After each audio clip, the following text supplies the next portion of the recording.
gardeners, welcome to another video on my channel. For anyone that's new, I'm Trisha, and today we're going to be talking about how to handle and tame a chameleon.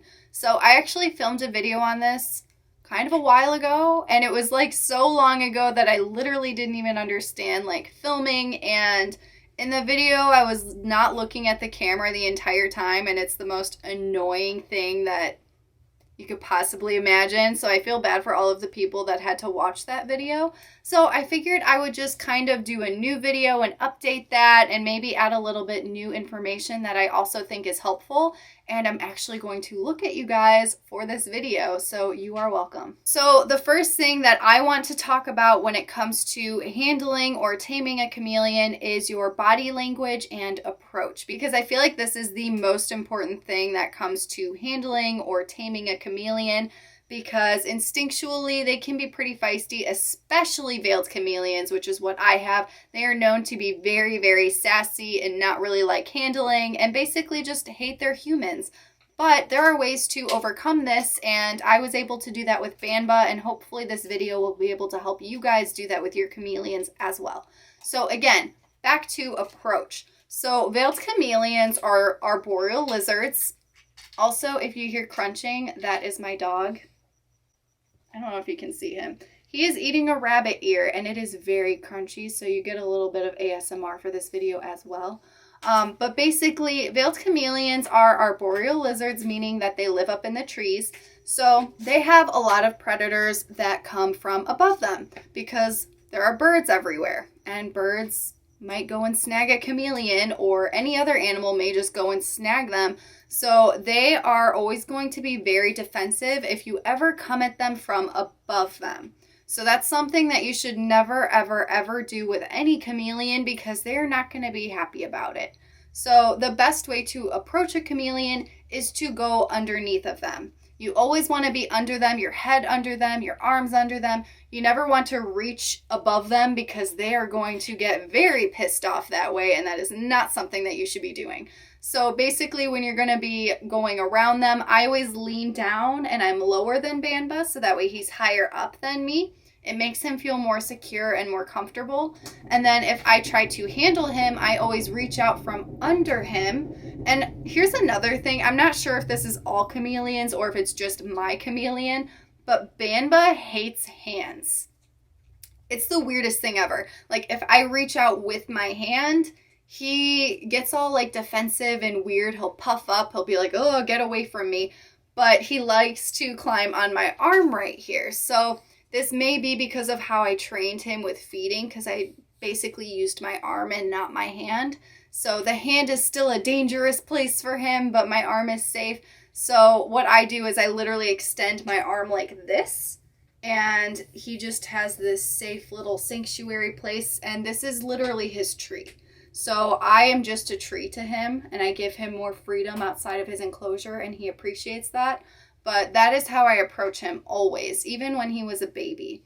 Another thing that can help you tame down a chameleon is by hand feeding them. So if you're just bringing a chameleon home for the first time, I wouldn't suggest hand feeding them right off the bat, because it's a really stressful time for them. They need time to adjust to their new surroundings, and they aren't going to want a predator like trying to feed them. They're going to be like, get away from me. Some of them may just be very food motivated and they'll go for it anyway, but I mean, it's very typical that they may not want to eat from you if you're trying to feed them by hand right away. So maybe give them some time to adjust to their new surroundings. Once they start eating successfully on their own in the enclosure, I think that's a great time to start hand feeding, because they're going to want that food and they're going to realize that they're going to have to get it from you. So the way that I would do this with Banba when he was a baby was that I would reach my arm out just like this, and I would hold a cricket on my arm for him to reach out with his tongue and snag. And over time, like, he would do this instantly. He was very food motivated, which was very helpful. But over time, what I would do was I would hold the cricket back farther on my arm, so that way his tongue wouldn't be able to reach it, and he would have to climb onto my arm in order to reach that bug. So normally when this happens, once your chameleon is on your arm and they've eaten something and they're just on your arm, once they're out, the problem is solved. and they're going to be pretty chill. For the most part, they may be a little feisty if you move a certain way, or they feel stressed in any certain way. So once you have them out, for the most part, you become their tree. And once they get used to you, they're just going to enjoy that. They're going to want to be out in the sun, and they're just most likely going to tolerate it much better than if you were to just go in and grab them from their enclosure, and that is for sure.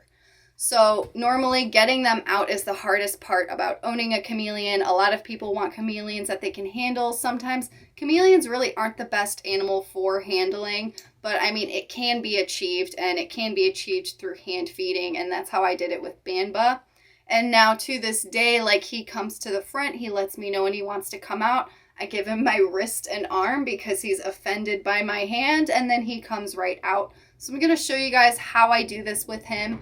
Hopefully this will be helpful for you guys. It's just very important to do slow movements with chameleons. Never hover above them. Don't move around quickly. It's just going to stress them out, and they are not going to appreciate that whatsoever. So here is my guy Banba. He is just chilling right now, and I'm going to open his enclosure and kind of show you guys how I approach him and what makes him the most comfortable. Every animal is going to be a little bit different, but I feel as though these rules apply for all chameleons when it comes to your body language with them and your approach. So hopefully this can be applied to all of your guys' chameleons and make them a little bit more comfortable. And Chacho, are you just going to sit right there? You're going to be a good boy? Good boy. All right, so I'm just going to go ahead and open his enclosure right now.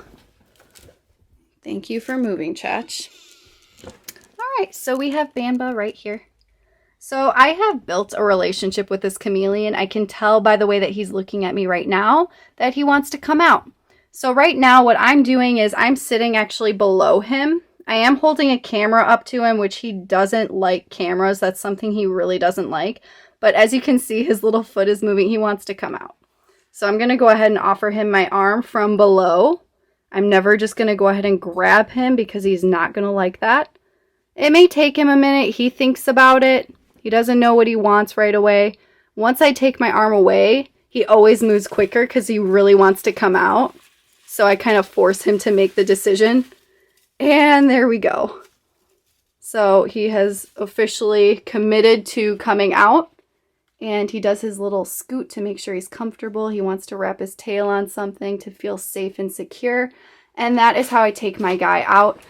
This has taken a lot of time to be able to do something like this. I've had him, it's going to be 4 years this April. So, yeah, he's like, you okay, Bubs? Just wrap your tail around my finger. There we go. You're safe. You're secure. So, basically, I wasn't handling him too much when I first got him. I was mainly just hand feeding him, and I was his food source. And now I'm primarily just his tree. He just enjoys coming out and basking, and he just gets all the sun in this room, and he loves it. So he's a happy chameleon. He loves coming out. I've learned his behaviors. I understand when he wants to come out. So you just got to pay attention to your chameleon's behavior. If they're opening their mouth, if they're hissing at you, if they're puffing up, if they're changing crazy colors, those are all signs that your chameleon does not like what you're doing, and you should definitely try a different approach.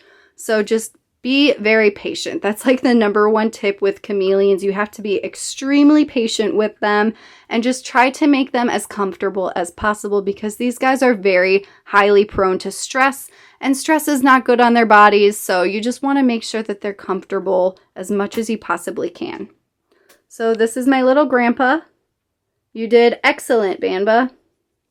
Very proud of you. So that is how I handle him, and hopefully this will help someone. I'm just going to show you guys how I put him back then. Again, very gentle. I want him to do it on his own terms. Right now he's looking at my dog like, what are you doing? Just set him down, and he just goes and does his own thing. He usually comes over here because that's like his spot that he goes to come out. He always just loves coming out. But it's not sunny today, so it's not like he's getting any benefits to coming out today, because it is just extremely gloomy outside and horrible. But he'll be way more comfortable in here.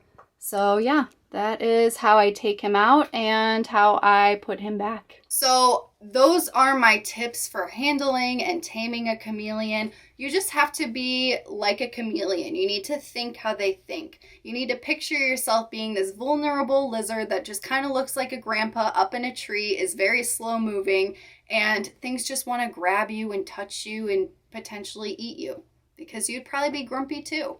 So it's understandable. You just have to approach them. And another thing that's important is when you're going to be hand feeding and taking them out, it's great to do this in repetition and just build a routine with them. That way they become accustomed to it. They realize that you aren't a danger. The more you do this over time, they're not going to see you as a threat whatsoever. They're going to see you as, one, a food source, and two, a tree, which is always nice. But I mean, that's love for me. I love being my animal's tree. It's like the best satisfaction in life. If you have a chameleon, you've tried all of these things, it's still not working, that may just be the personality that you've been stuck with. This isn't going to work for every single animal because all animals are different. They have their own behaviors and personalities. So, I mean, the more you work with an animal, it is possible, but you also don't want to overstep your boundary and do it too much to the point where you are overstressing your animal because you want that relationship with them so badly, because that's not fair to the animal either. So you just really need to pay attention to their stress levels. You can tell if a chameleon is stressed when they turn darker colors. Veiled chameleons in particular get blue dots on them. And they will let you know when they're stressed. They puff up, they open their mouth, they gape at you like they're going to bite you. Like, they make it very obvious that they are not happy with what you're doing. So you don't want to be doing that on a daily basis. If you're just trying to overcome and tame your chameleon, I would recommend handling them maybe like once, twice a week. And you can do the hand feeding. Like, I would try to do the hand feeding every day, honestly, because that's not going to stress them out, and they're going to have to come to you for food because they're going to be hungry. So they're going to have to trust that you are the food source, and that will help you no matter what. So I hope that this was helpful. Please go ahead and leave any tips and tricks that you guys have about dealing with chameleons with attitudes. I'm sure everyone will love to read it. I always love when you guys help each other out. It is the best. I love you guys. So I hope this video was helpful, and thank you guys so much for watching, and I will see you guys in the next video.